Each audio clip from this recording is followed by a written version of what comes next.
اعوذ باللہ من الشیطان الرجیم بسم اللہ الرحمن الرحیم السلام علیکم ورحمۃ اللہ وبرکاتہ۔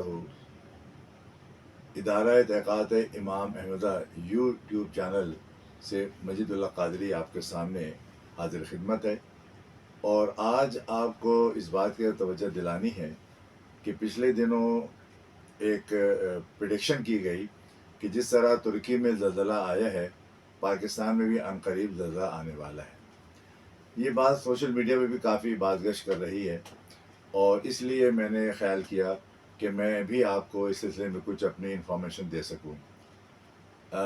پہلے میں اپنا تعارف کرا دوں ان لوگوں کے لیے جو شاید مجھے اچھی طرح نہ جانتے ہوں کہ میرا نام مجید اللہ قادری ہے، and I am professor of geology and retired as Dean of Science from Karachi University. So I have heavy experience of geology, and I have written a number of articles about the geology in different journals.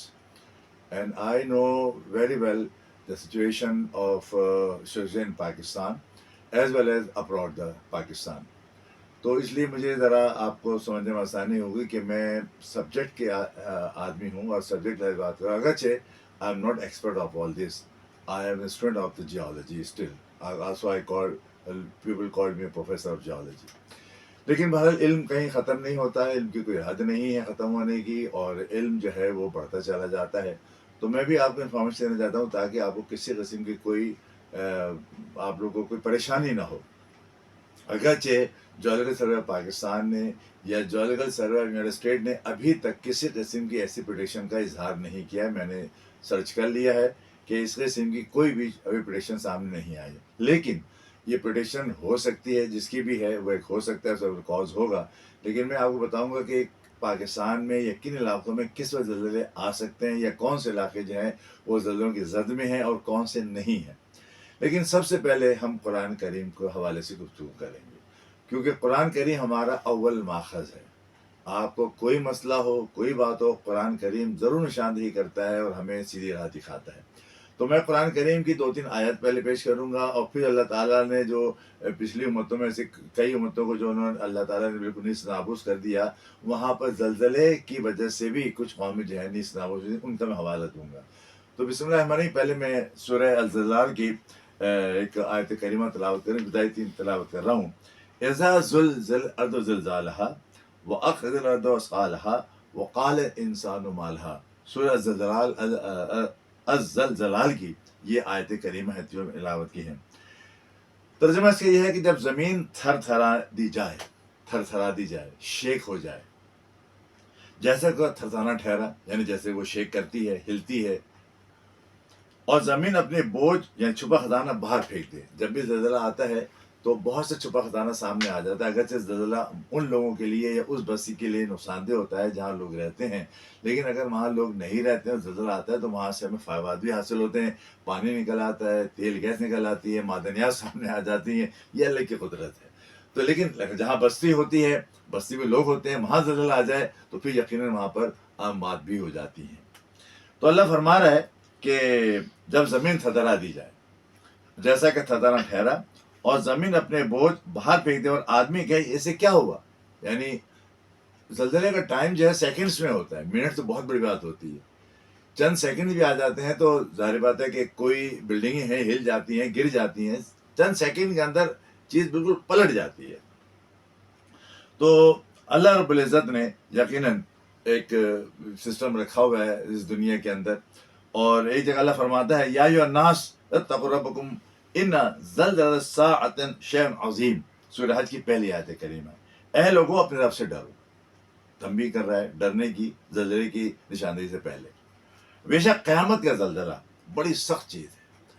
جو قیامت قائم ہوگی اس دنیا پر، کیا ہوگا قیامت کے اندر کہ تمام زمین جو ہے الٹتی جائے گی، پہاڑ ریزہ ریزہ ہو جائیں گے، روئی کی حالت اڑنے لگیں گے، آسمان سے ستارے گرنے لگیں گے، ہر چیز تہس نہس ہو جائے گی، کیونکہ سسٹم جو ہے نا وہ بالکل ختم ہو جائے گا. ابھی سارے سسٹم کی چیزیں اپنی جگہ قائم ہیں، ہر چیز اپنی جگہ گھوم رہی ہے، ہر سیارہ گھوم رہا ہے، زمین کے علاوہ ہر چیز گھوم رہی ہے. لیکن جب سسٹم اللہ تعالیٰ آف کر دے گا تو پھر ہر چیز ٹوٹ کے گر جائے گی. زمین بھی ظاہر بات ہے کہ جو یہاں ہم رہ رہے ہیں، یہ زمین کے اندر پہاڑ ہیں، پہاڑ بھی ٹوٹ کے گر جائیں گے، ختم ہو جائیں گے.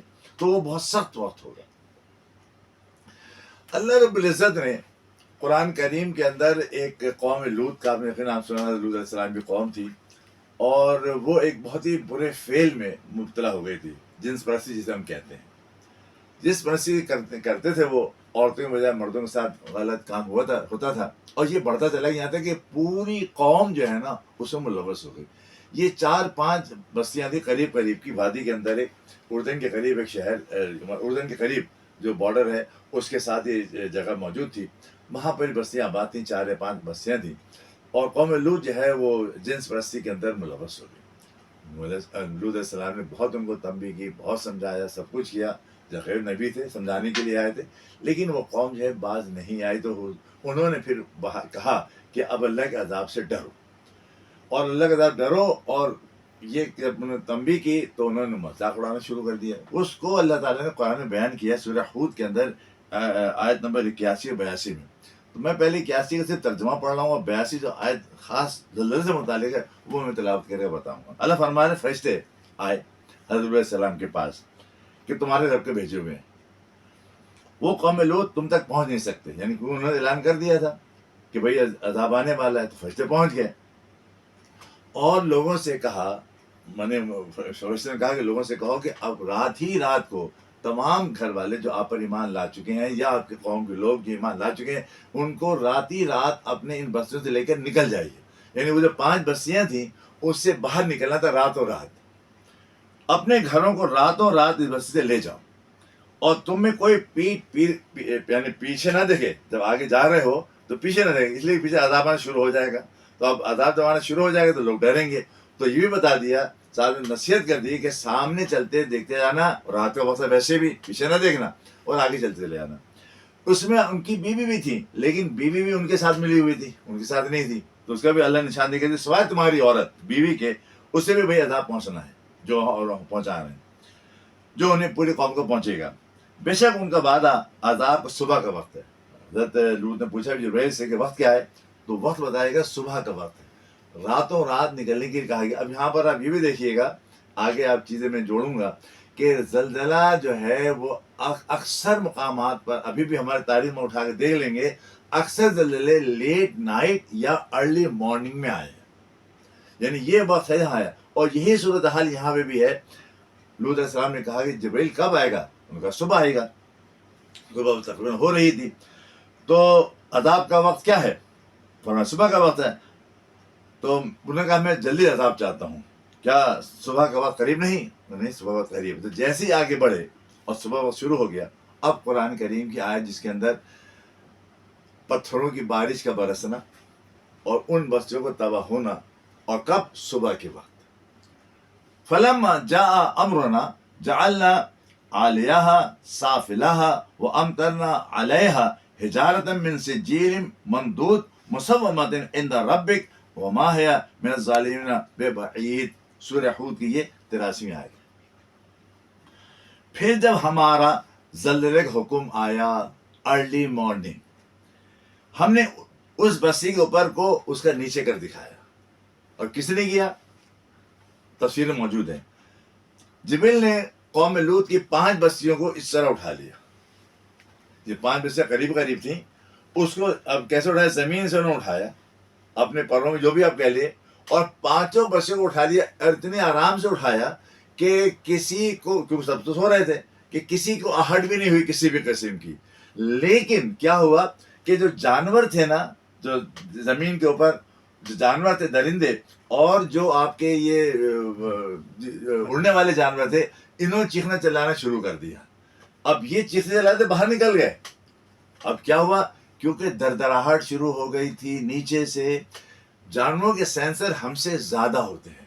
آپ نے سنا ہوگا نا کہ بعض وقت چڑیاں بہت چہچہاتی ہیں، چیلیں چل جاتی ہیں، درندے دوڑنے لگتے ہیں. ایسے مقامات سے یہ انڈیکیشن زمین کو نظر آتی ہے. وہ کیوں کہ جب زلزلہ آتا ہے تو نیچے اصل میں ویوز جو ہے نا وہ چل رہی ہوتی ہیں اور اوپر آ رہی تھی، نیچے سے اوپر آ رہی تھی. اس سے دردراہٹ آتی ہے.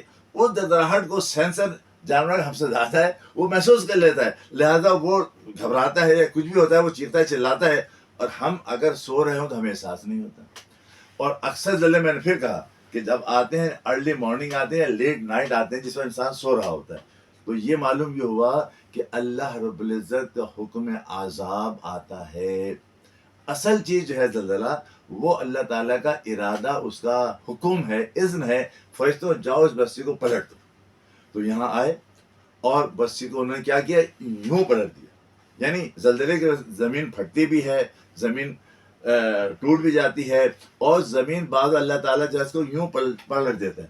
اگر آپ نے پاکستان میں چیز دیکھنی ہو تو آپ جا کر سیون شریف کے اندر، مزار شریف سے ہٹ کے جا کے دیکھیے گا، ایک وادی ہے، اس کے اندر آپ کو پوری بستی الٹی نظر آ رہی ہوگی، گھر الٹے نظر آ رہے ہیں. ابھی بھی ہزار قدیمہ تو نے رکھا ہوا ہے اس جگہ کو، تو پلٹ دیا انہوں نے.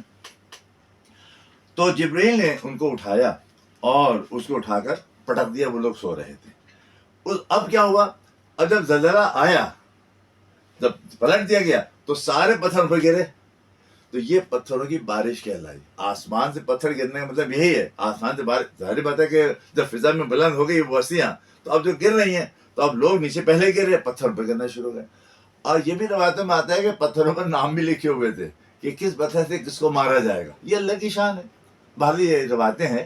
اگر نام نہ بھی لکھا ہوا ہو، جس پتھر جو مرا یقیناً اس پر اس کا نام لکھا ہوا ہوگا نا کہ اس پتھر سے مارا جائے گا. اور یہ سارا کام فرشتے کرتے ہیں. تو یہ بستی کہاں ہے، اردن کے قریب ہے. اچھا جب اس کو اٹھایا نا تو گڑھا پڑ گیا، اور جب اس کو اٹھا کر پلٹا تو اور دھس گئی زمین. اور جب دھس گئی تو سمندر قریب ہی تھا، اس سمندر کے پانی نے اس کو بالکل گھیر لیا. یعنی ابھی بھی وہ بحر لوط کہلاتا ہے یا بحر میت کہلاتا ہے، ابھی بھی اردن کی جگہ موجود ہے. تو یہ وہی علاقہ ہے، ایک بڑا علاقہ ہے جہاں پر یہ قوم لوط آباد تھی. اور اب جب زمین کو دھس گئی نیچے تو سمندر کا پانی ظاہر بات ہے وہ تھا، اس نے آ کر اس کو کور کر لیا. تو یہ تو یاد رکھیے کہ اب ہمیں قرآن سے ایک کلیہ یہ ملا کہ زلزلہ کی تیاری رات میں ہوتی ہے، اور صبح ارلی مارننگ زلزلہ آتا ہے. اللہ کا حکم آتا ہے صبح میں جب سب سو رہے ہوتے ہیں. تو اس کا مطلب یہ ہے کہ جب اللہ تعالیٰ عذاب دینا چاہتا ہے تو کسی کو خبر بھی نہیں ہوتی ہے، اور عذاب آ کر اس کو نیست نابود کر دیتا ہے. یہی صورتحال اگر آپ دیکھنا چاہتے ہیں، ترکی میں بھی حال زلزلہ یہ بھی ارلی مارننگ آیا تھا. پاکستان میں جو 2005 اکتوبر کو آیا تھا زلزلہ، وہ بھی ارلی مارننگ آیا تھا. اور بھی اس سے پہلے بہت سارے 35 میں کوئٹہ میں آیا تھا زلزلہ، وہ بھی ارلی مارننگ آیا تھا. تو یہ تو لنک مل رہا ہے مجھے ایک، حالانکہ سبجیکٹ کا آدمی ہوں، لیکن قرآن نشاندہی جو کر رہا ہے میں بھی اس لنک کو دیکھ رہا ہوں کہ دنیا کے اندر زلزلے جب آتے ہیں اس وقت آتے ہیں جب آدمی سو رہے ہوتے ہیں. جو ایکسٹینسو قسم کے ہوتے ہیں نا ان کی بات کر رہا ہوں. معمولی تو آتے رہتے ہیں، 2-4 ڈگری کے آتے رہتے ہیں، جس کو ہم ریکٹر کہتے ہیں کہ 2 ڈگری 3 ڈگری ہے، 10 تک اس کا میکسیمم ہوتا ہے، وہ تو آتے رہتے ہیں. لیکن جس کے اندر اللہ رب العزت عذاب کے طور پر دیتا ہے نا، تو وہ بھی بڑا خطرناک ہوتا ہے. یہاں ایک واقعہ بتا دوں نبی کے وسلم کے زمانے کا. وہ واقعہ ہے کہ نبی کریم صلی اللہ علیہ وسلم احد کے پہاڑ میں موجود تھے. زلزلہ آ کے زمین تھرتھرانے لگی. ساتھ میں صدیق بھی تھے، سیدنا عمر تھے، سیدنا عثمان غنی تھے. اللہ تعالیٰ نے جب علیکم سے ہوا ہوگا نا، علیکم سے وہاں پر زلزلہ آنا شروع ہوا. حضور نبی صلی اللہ علیہ وسلم نے اپنے پاؤں سے ایڑی سے ٹھوکر ماری، اس کو بتا کر ٹھہر جا، تجھے معلوم نہیں ہے تیرے اوپر ایک نبی، ایک صدیق اور 2 شہداء ہیں. یہ الفاظ ہیں حدیث ہے بخاری شریف کے اندر. حضور کے اس ٹھوکر مارنے سے یا پاؤں مارنے سے وہ جو زلزلے کی انٹینسٹی تھی، میگنیٹیوڈ تھا یا جو کچھ آنا تھا، وہ وہیں کا وہیں رک گیا. تو اس کو اعلیٰ حضرت نے اپنے شعر میں بہت خوبصورت انداز میں بیان فرمایا، ایک ٹھوکر میں احد کا زلزلہ جاتا رہا.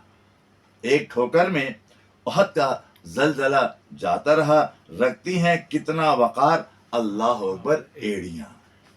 تو یہ میں نے اس لیے واقعہ بیان کیا تاکہ یہ بھی ذہن میں رہے کہ نبی اور اللہ تعالیٰ نے وہ قوت دی ہے کہ وہ زلزلے کو بھی روک سکتے ہیں. ایک نبی نے بد دعا کی، اللہ نے دعا بھی پوری کر دی. اب یہاں پر زلزلہ آیا بھی اور نبی نے اب دعا بھی کیا کی، انہوں نے ٹھوکر ماری اور کہا کہ تجھے معلوم نہیں. اب یہ جملہ کہنا، زمین نے کیا سن لیا؟ یقیناً زمین نے بھی سن لیا اللہ کے حکم سے. اس لیے وہ زمین تھرتھرانے کے بجائے ٹھہر گئی، رک گئی اور زلزلہ ختم ہو.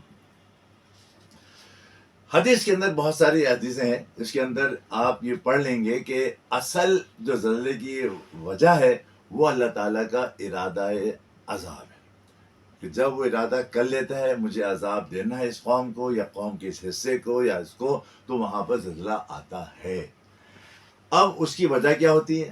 ایک تو قوم لوط والی اگر عادت دوسری کسی قوم میں آ گئی وہاں زلزلہ ضرور آئے گا، یا اگر زناکاری بڑھ گئی یا وہاں پر سودکاری بڑھ گئی، یہ وہ جرائم ہیں جن کو اللہ تعالیٰ قطعاً پسند نہیں کرتا، اور جب قوم اس میں ملوث ہو جاتی ہے تو اللہ تعالیٰ پھر قوم ہی کو نیست و نابود کر دیتا ہے۔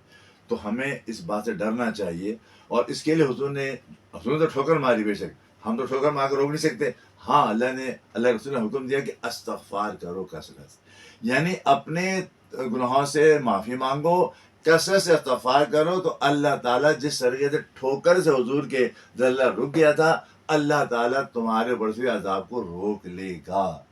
تو یقیناً بستی کے اندر اچھے لوگ بھی ہوتے ہیں، اگر وہ اس طریقے سے استغفار کر رہے ہوں اور زیادہ لوگ کر رہے ہوں، اور اگر پوری لوگ کرنے لگے تو یقیناً پھر وہاں پر زلزلے نہیں آتے۔ اب میں آپ کو بتا دوں سائنٹیفک ورژن کیا ہے، ارتھ کویک کیسے آتا ہے۔